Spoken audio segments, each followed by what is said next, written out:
ડિંડોલી પોલીસે નવાગામ વિસ્તારમાંથી એક શખ્સને નશીલા પદાર્થો સાથે રંગે હાથે ઝડપી પાડ્યો છે। પકડાયેલ આરોપી રેલવે લાઇન જેવા જાહેર સ્થળોનો ઉપયોગ કરીને યુવાધનને નશાના રવાડે ચડાવવાનું કામ કરતો હતો, જેને હવે જેલના સળિયા પાછળ ધકેલી દેવામાં આવ્યો છે। ડિંડોલી પોલીસે ચોક્કસ બાતમી મળી હતી કે નવાગામ શિવ હીરાનગર પાસે આવેલા ઉધનાથી મુંબઈ જતી રેલવે લાઇન નજીક એક કિસમ જાહેરમાં નશીલા પદાર્થોનું વેચાણ કરી રહ્યો છે। આ સ્થળ અવરજવરવાળું હોવા છતાં આરોપી નિર્ભય બનીને ત્યાંથી પોતાનો ગેરકાયદેસર ધંધો ચલાવતો હતો।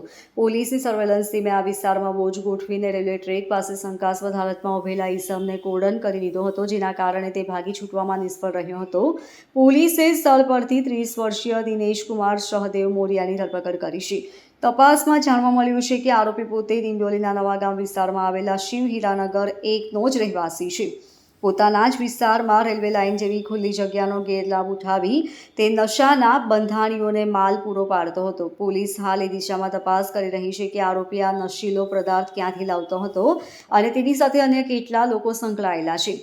ગાંજો અને કોડેડ સિરપ સહિતનો મુદ્દામાલ જપ્ત કરી તલાશી દરમિયાન પોલીસે આરોપી પાસેથી નશીલી વસ્તુઓનો મોટો જથ્થો મળી આવ્યો હતો, જેમાં 162 ગ્રામ વનસ્પતિજન્ય ગાંજો કિંમત ₹8,100 અને પ્રતિબંધિત કોડેડ સિરપની 16 બોટલો કિંમત ₹22,592 મળી આવી હતી।